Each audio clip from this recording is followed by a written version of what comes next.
Chapter 394 Beast Tide. Beast God. The pitch black sky was spreading from south of the city. At this moment, the black sky's forward progress seemed to slow a little, but the pressure that came from those clouds made everyone feel quite breathless. Shrek City's city defense army was hard at work on the city wall, and everyone was nervously setting up all sorts of defensive soul tools. Shrek City hadn't participated in a war for many years, but the city defense army was very organized and disciplined. The pressure that came from the sky made everyone ghastly pale, but they grit their teeth and continued with whatever they had to do. There were 100,000 people in Shrek City's army. 30% of them were soul masters. Most of these soul masters had graduated from Shrek Academy's outer courtyard, and they chose to enlist in the city defense army when they failed to enter the inner courtyard so that they could train for several years more. Shrek City's city defense army had quite a reputation. They had only participated in a little more than 10 wars across their 10,000-year history, but they accomplished feats and miracles that shook the entire continent in every instance. For example, when the Sun Moon continent clashed with the Douluo continent all those years ago, the Sun Moon continent started a holy war. The Sun Moon continent's fighting style with all their soul tools was too unique at that time, and they successfully defeated the Douluo continent's native empires across many battles. Back then, Shrek Academy had deployed 3,000 men from their city defense army. These men were known as Shrek's army, and they had hurried to the front lines. They only had 3,000 men, but they relied on themselves and the terrain to forcefully barricade the Sun Moon Empire's great army for 15 days. They gave the Douluo continent's various empires sufficient time to gather their armies, and gave everyone the chance for one last stand. The Douluo continent's native empires emerged victorious in the end. Shrek's army had enjoyed their stellar reputation across the continent from that moment onwards, and it was considered a glorious thing to become part of Shrek City's city defense army. Therefore, if the students from Shrek Academy's outer courtyard couldn't make it into the inner courtyard, they would try everything they could to join Shrek City defense army to serve for at least 3 years. This experience would become a glorious mark on their resumes, and greatly beneficial for their future development. Shrek City was just a city after all, so it wasn't easy to sustain an army of 100,000 soldiers. It was easier for those soul masters who made up 30% of the army because they came from the academy, so they didn't receive any special treatment. However, the other 70% who were just normal soldiers, Shrek City had to pay from its own pockets. Large cannons lined the top of the city wall, pointed far into the distance. All kinds of stationary soul cannon shells were lifted to the top of the city wall, and 3,000 soul masters took but a mere 15 minutes to assemble. Everyone was already on top of the city wall, and they were all preparing for battle in their respective positions. Of the remaining 7,000 soldiers, or auxiliary soldiers to be exact, 3,000 served as one-to-one fallbacks for these soul masters, while the remaining 4,000 soldiers prepared to reinforce their comrades. The southern side of the city was their main defense zone. There was a lot less manpower assigned to the other three sides, but the number of defensive soul tools allocated were the same. When necessary, soul masters could rapidly switch positions to the other sides and operate those soul tools. However, Shizing didn't have to worry about the other three sides of the city wall. For now, over on Shrek Academy's side, teams of students from the outer courtyard were proceeding toward the city walls on every other side as quickly as they could. Even though they were all younger than 20, they had been through strict and rigorous training, and they had no trouble operating typical soul tools. This was especially true after the Tang Sect managed to create sealed milk bottles, so even normal citizens could operate low-tier soul tools, let alone these soul masters who all had at least 2 soul rings. Shrek Academy's inner courtyard didn't idle around either. Shadow after shadow swiftly proceeded from the eastern side of the city towards the southern city wall. Shizing planted his hands on the battlements and gazed into the distance. He could taste bitterness from the corner of his mouth. How many years has Shrek City not participated in a war, and now it's here? He couldn't remember, but what he could remember was that the previous 2 city defense officers didn't participate in a single war. He had been elected for only 3 years, and he had almost struck the jackpot. No, he truly did strike the jackpot. Traces of their enemies gradually appeared across the horizon, which force across the entire continent could cause the skies to change, and could stomp towards Shrek City's great army with such fanfare. Only an empire could create a force on such a scale. However, how could the Douluo continent's 3 native empires make a move against Shrek City? If so, what other entities besides empires could do something like this? There was only one other place, and it was a place that was more frightening than any of the 3 native empires. The army from that place wasn't very intelligent, but they possessed impressive fighting instincts. They were born with a taste for blood and an inclination to kill, and they were full of hatred for humans. Almost every single individual in that army was powerful, and there were almost endless numbers of them, while some of the continent's strongest individuals were behind them, holding down the fort. Yes, this frightening power came from Shrek Academy's neighbor. Shrek had encountered them many times in the past, and almost every single member from Shrek Academy had been to this place. The Great Douluo Forest. The Beast Tide was here. Masses of soul beasts that dotted the sky until it turned black were gradually bearing down on Shrek City. They weren't moving very quickly, but they were organized and disciplined. The soul beasts fanned forward, moving forward almost in tandem with the dark clouds in the sky. Gentle winds gusted through the air, and the faint smell from these soul beasts gradually traveled to the top of Shrek City's wall. Shizing was a titled Douluo, considered one of the strongest individuals in the world today. However, he stared at the beast wave that was just so tremendous, and he couldn't help but lick his lips as he drew a cold breath. Why were the Great Douluo Forest's soul beasts going crazy? What happened, exactly, that triggered them to launch an invasion? The Great Douluo Forest had been very peaceful in recent years, and nobody had heard of anyone killing 100,000-year soul beasts in the forest. The Great Douluo Forest's core region had developed rapidly over the past few hundred years, and countless powerful individuals had emerged from within. Even Shrek Academy's inner circle wouldn't venture into that place for no good reason, while Shrek City and the Great Douluo Forest had been enjoying peace for the past centuries. So why were they doing this? Why did the Great Douluo Forest launch an invasion on such a large scale? And why were they advancing on the city like an army? This couldn't have been instigated by a small group of soul beasts. The army of soul beasts seemed endless, and without those few who resided in the slaughtering grounds mobilizing them, this army of soul beasts wouldn't appear on such a large scale. The beast army's front lines were now less than 10 kilometers away from Shrek City's southern city wall. They maintained their steady forward movement, while the dark clouds above their heads gradually blanketed the sky above them. The closer they came, the more pressure could be felt on the top of the city wall. If Shrek City defense army hadn't been elite and outstanding, if another normal army was here, they would probably have tucked tail and run away in fear. There was an uncountable number of soul beasts in this army. Right at this moment, shadow after shadow descended from the sky and landed on top of the southern city wall. The leading person was tall, and messy white hair draped behind his head as he stepped towards the battlements with a solemn look on his face. He was Shrek Academy's true #1 individual, the master of the Sea God's Pavilion, Elder Sun. The Sea God's Pavilion's other elders followed behind Elder Sun. Everyone was on the scene, including the Academy's 2 deans, Yan Shaosh and Shenliner. The only person who wasn't here was the Sea God's Pavilion's youngest and weakest member, Hua Yuao. More than 40 students from Shrek Academy's inner courtyard followed behind the elders from the Sea God's Pavilion. Shrek Academy's teachers were split evenly into 3 groups, and they proceeded to the city's 3 other walls to command the outer courtyard students who were stationed there. They were most familiar with those students, and hence the teachers commanding them would be most convenient and suitable. Elder Sun gazed into the distance, and his expression instantly became even blacker than before. He had risen into the sky before this to check out the situation, and only afterwards did he release that emergency signal. At this moment, the Soul Beast army was a lot closer to Shrek City, and Elder Sun was very clear about how dear their situation was. He was the only one who had gone through the previous Beast Tide among the various elders from the Sea God's Pavilion. However, the situation that they were facing right now was more perilous than the previous invasion. Elder Sun didn't have any time to contemplate why the Great Douluo Forest would suddenly launch a beast wave, and why they would come to Shrek City first. The only thought in his mind was if Shrek Academy could defend themselves against an enormous army that consisted of more than 100,000 soul beasts. During the previous beast wave, Shrek City had released a call for help as soon as they could. Elder Mu was the one directing things over in Shrek Academy, and they had the Body Sect helping them out. Even though the Body Sect and Shrek Academy weren't on good terms, they had good chemistry and teamwork during that incident. They had managed to hold out until sufficient reinforcements had arrived, and only then did they stop those soul beasts from advancing. Eventually they signed a peace treaty with the savage beasts. However, the soul beasts had gone against their treaty on their own initiative, and had launched a beast wave against Shrek City. Eldermere was no longer here, and they didn't have the body Sect to help them this time. Even though Shrek City had a lot more soul tools right now compared to back then, could they really hold off such a terrifyingly huge army of soul beasts? The sea god's pavilion several elders also looked very grave as they stared at the army in front of them. Elder Song arrived beside Elder Sun, and he lowered his voice as he said, "Why haven't we seen any omens or warnings? And yet the great Douluo forest launched a beast wave against us. What is happening? Exactly." Elder Sun lowered his voice and said, "There was an omen, don't you remember? Several days ago, a mass of blood clouds appeared above the great Douluo forest. I'm afraid this incident has something to do with that. Can it be that one of the great Douluo forest's important soul beasts, or perhaps a certain savage beast, has been killed by human soul masters, and they are infuriated because of that? The peace treaty that we signed back then stated that we could not attack the savage beasts, and those fellows who direct things inside the great Douluo forest have always been honorable. It seems like something big must have happened." Elder Song tilted her head and said, "We can't start the battle without knowing what's going on. We have to ask them clearly before anything else. I'm afraid the beast god, Ditian, is personally directing an army of this scale." Elder Sun squinted as he gazed into the clouds above. "He's right there. Right next to him is the golden-eyed black dragon king. Who else could muster a force such as this? Let me go and meet him, and I'll ask about what exactly has happened." Elder Song was a little worried as she said, "You must be careful, Elder Sun. With Ditian's cultivation, even Elder Mu back then was weaker than the beast god. He is the world's #1 soul beast, and the leader of the 10 great savage beasts isn't someone who's easy to interact with." Elder Sun smiled plainly and answered, "So what if he's not easy to interact with? Shrek's honor and glory are up to us to uphold and defend. I will protect Shrek City as long as I have one breath remaining, and I will not let these brutes invade us. I'm going up. You'll take over command." Elder Sun took a step out as he spoke, and he just stood on the battlement like that as he stretched his arms to both sides and howled into the sky. Mu, a dense and thick sound wave, like a torrential wave, burst forth with a powerful aura from Elder Sun's body. This ferocious roar forcefully intimidated and caused the army of soul beasts in the distance to pause. Elder Sun's body transformed into a ray of golden light and surged into the sky. Like a shooting star as he blazed a trail of crystal yellow flames. Furthermore, this sphere of yellow light became larger in volume as it rose through the sky, and it quickly covered the sky above Shrek Academy with yellow hues. Yellow light stretched across the sky, which sparkled continuously as it went straight for those black masses of dark clouds without showing any weakness at all. Elder Sun's move reinvigorated Shrek City's morale and aura, and everyone widened their eyes as they looked on, especially the students from the outer courtyard. They would possibly only get this one chance in their lifetimes to witness this showdown between some of the strongest individuals in the world, and the excitement in their hearts far exceeded their anxiety. A colossal shadow over 100 meters long flickered amidst the golden light. Dragon patterns webbed over its enormous frame, and its twin horns pointed towards the sky. It was Elder Sun's mighty martial soul, the godly Taddy Bull. Elder Sun hadn't made that step into godhood yet, but he was the Taddy Douluo, a powerful rank 98 soul master. He could still put up a fight against the dragon emperor Douluo and the darkness holy dragon, Long Xiaya. The yellow colors high up in the sky quickly intertwined with the ink like black luster. The black colors paused momentarily before they collided violently with the yellow clouds, and the sky dimmed and brightened alternately as they clashed against each other. Powerful auras colliding incessantly. What was even stranger was that no matter how they clashed, their auras didn't affect the army of soul beasts or Shrek City beneath them. "Come out and talk, Ditian."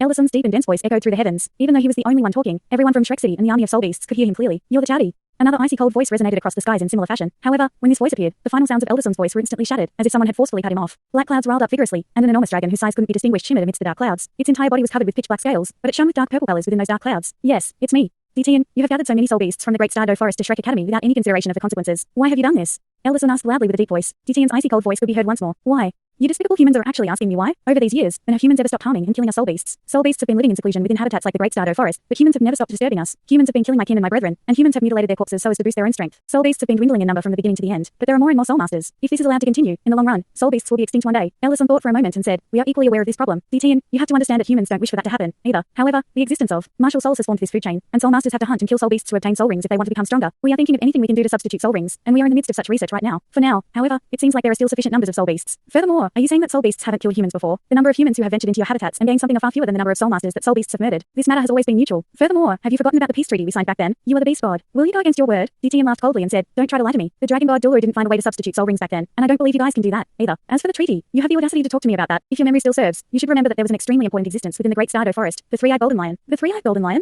Elder Sun almost felt his heart skip a beat when he heard this name, and an ominous feeling filled his heart. Many soul masters were unfamiliar with this name, the three-eyed golden lion, and even the elders within the sea god's pavilion didn't know about her existence. However, Elder Sun knew her very well, and he had seen her before with his own eyes. He had even helped Tuo Yu obtain part of the three-eyed golden lion's power of destiny. Of course, he understood how important the three-eyed golden lion was to the great Douluo forest, and even the 5 great savage beasts who angered down the forest's slaughtering grounds were, in practice, not as important as the auspicious beast. The three-eyed golden lion's existence had allowed the great Douluo forest to develop rapidly for the past 10,000 years. Human soul masters had hunted and killed soul beasts continuously, but the forest's overall number of soul beasts and their overall strength wasn't weakened. In fact, the soul beast's overall strength had increased. In some sense, the three-eyed golden lion was equivalent to an amplifier for the great Douluo forest, and her existence was the reason why the forest had the strength and scale that they did today. Back then, the three-headed scarlet devil mastiff, who was one of the slaughtering ground's 5 savage beasts, had personally stayed by her side to protect her. "Something's happened to the three-eyed golden lion?" Elder Sun asked with a tinge of incredulity. He didn't quite believe it. The three-eyed golden lion was exceptionally important to the great Douluo forest, and savage beasts had always personally protected her. Her status within the forest was comparable to Ditian's, and even though her strength was nowhere near that of the savage beasts, her status was equivalent to that of the father of a reigning emperor. Humph. Ditian grunted coldly, and the dark clouds in the sky seemed to become a little gloomier than before. The humans and soul beasts beneath him all began to feel their hearts beat faster. "Unless something's happened to the auspicious beast, why do you think I would go to such lengths and such trouble to start a war? Why do you think I would risk the lives of my kin and brethren to start a war like this? A few days ago, I felt the aura of the auspicious beast's death. The huge black dragon circling around inside the dark clouds paused as he reached his last words, and 2 golden spheres sparkled brilliantly.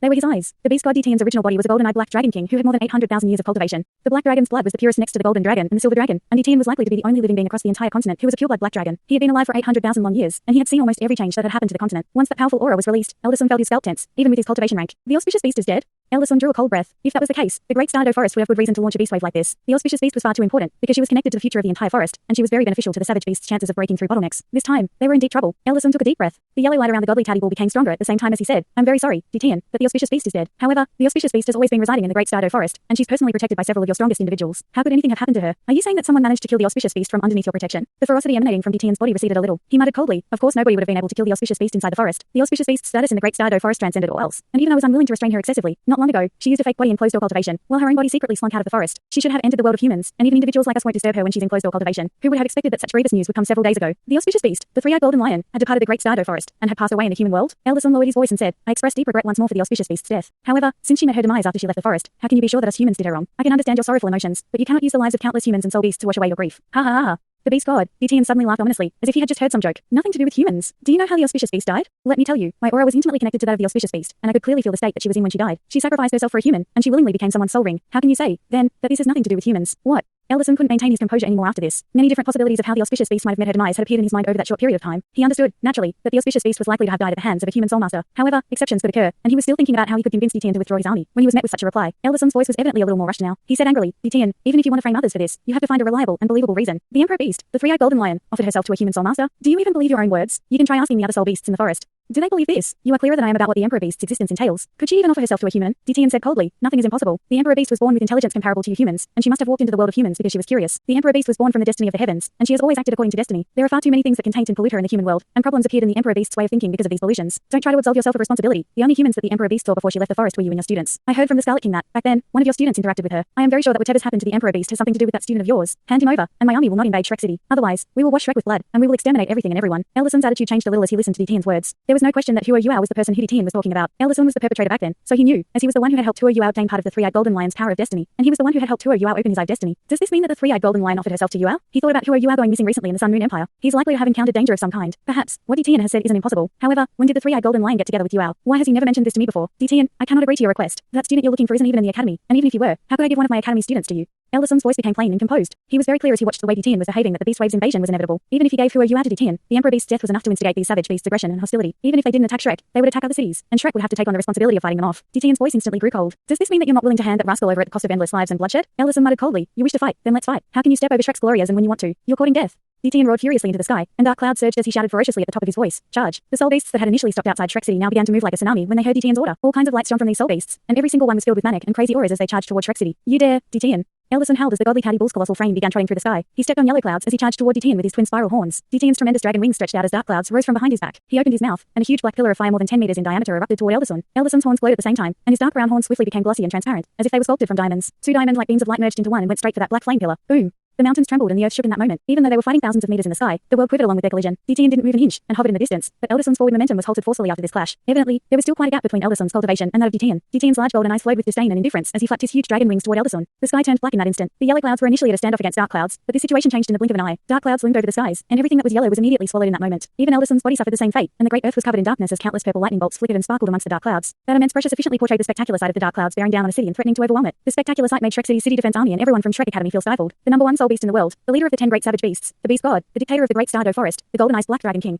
There were just too many titles on Ditian's head. This time, the death of the Emperor Beast, the three-eyed golden lion, had finally infuriated this insanely powerful soul beast. He didn't hold back from the moment he made his first move. Waves of bell thunder boomed continuously from the sky. However, the sky was still covered in darkness. Even the outer courtyard's junior students could tell from this situation that Ellison was absolutely the weaker one, and at a complete disadvantage. That was the truth. Ditian was the Douluo continent's strongest soul beast, and he was possibly the strongest individual across the entire Douluo continent. Even if the Darkness Holy Dragon, the Dragon Emperor Douluo, Long Xiao was here, he would probably be no match for Ditian. He was an ultimate Douluo, but his martial soul, the Darkness Holy Dragon, originated from the Black Dragon race. In terms of blood purity, how could he compare to Ditian? Back then, when the Radiant Holy Dragon, the Dragon God Douluo Nguyen, was fighting against Ditian, he had relied on the fact that his element was a natural counter to Ditian's element, and he was only a little weaker. If Long Xiao had been in his position, he would probably be in a worse situation than Eldermu was. He was absolutely no match for Ditian in control over darkness. If Ellison couldn't hold Ditian back, and if he eventually perished in his fight against Ditian, who else in Shrek City could hold back the strongest individual in the world? Would Shrek City really be laid to ruin? What are you looking at? Prepare your defenses, everyone. First wave of soul tools, prepare to fire. All soul masters to their battle stations, and heed my commands. Time Douluo Shizing shouted angrily, and his valiant voice finally pulled everyone out from those stifling and suppressing sensations. Morale would always be imperative in war. The faith for victory would exist if morale was high, and without morale, even an endless army might not be able to defend against their enemies. Shrek City Defense Army had never lacked morale, because the glory and honor from Shrek's previous generations shone on them, and this glory became their greatest courage. They were faced with a formidable army of at least 100,000 soul beasts, and the Taddy Douluo was clearly at a disadvantage against the beast god in the sky. But even so, the eyes of every soldier in Shrek City Defense Army quickly became sharp and determined under Shizing's command. This was a battle that they couldn't lose, because loss meant death. This was a fight between humans and soul beasts, and surrender was never an option on such a battlefield. Nobody had to explain for everyone to understand that they had to fight to the very end in this battle. They could only beat back these soul beasts and protect Shrek City in order to survive. Earth. Soul Masters hustled, and heavy cannons were swiftly pulled into position, their mouths of their metal cannons pointed outside of the city. The southern city wall was opposite the Great Stardo Forest. Therefore, the best and strongest defenses were established on the southern city wall. The Juga Divine crossbow cannons that the Tang Sect had manufactured were all successfully loaded, and every cannon came with 4 sealed milk bottles. Only the Juga Divine crossbow cannons on Shrek's city wall had such a configuration, and each cannon was almost twice as costly as the cannons that the Tang Sect had sold to the Douluo and Heavenly Soul Empires. These defensive soul tools that the Tang Sect had crafted for Shrek City were still sold at cost. There were 32 Juga Divine crossbow cannons on the southern city wall. They were arranged in one row and were very intimidating. These cannons were all class 6 soul tools, and while they were very costly, they were also very powerful, and they could be used continuously in battle for a long time. The students from Shrek academies in a courtyard swiftly dispersed along the southern city wall under the command of the sea gods' pavilion's various elders. None of these people had participated in the defense against the previous beast wave, but the academy had gained much experience and learned much about how to fight against beast waves after their previous battle. There was no question that Shrek City's combined strength was a far cry from that of the Great Stardo Forest. They could only rely on their tough city wall, and Shrek Academy's accumulated wisdom and experience over the past 10,000 years. Therefore, the city wall could never be allowed to break in their defensive endeavors, because everything would be over if the city wall was broken through. The soul beasts' fighting style would always be different from that of humans. Normal soul beasts had subpar intelligence, and they only knew how to charge around violently, so there was no way they could follow complicated orders. For those savage beasts who were at a higher tier, they possessed intelligence comparable to humans, but they were proud and arrogant by nature, so they weren't willing to use any tricks or schemes. The Great Stardo Forest's soul beasts thought they were invincible in their hearts. Because of this, their fighting style was very simple: attack the city head-on. This fact was one of the most important points that Shrek Academy had concluded for specifically fighting against soul beasts after the last beast wave. Shrek City's southern city wall didn't even have a gate, and that was so they could defend against soul beasts attacking them from this front. The city wall had been heightened and thickened continuously over many years, and the city wall's surface had been constructed with special materials and methods. Even soul beasts who had more than 10,000 years of cultivation would need a very long time to damage the city wall. Other than that, Shrek City had many unique advantages, and they wouldn't hold anything back against the beast wave. Juga Divine crossbow cannons. First wave, fire.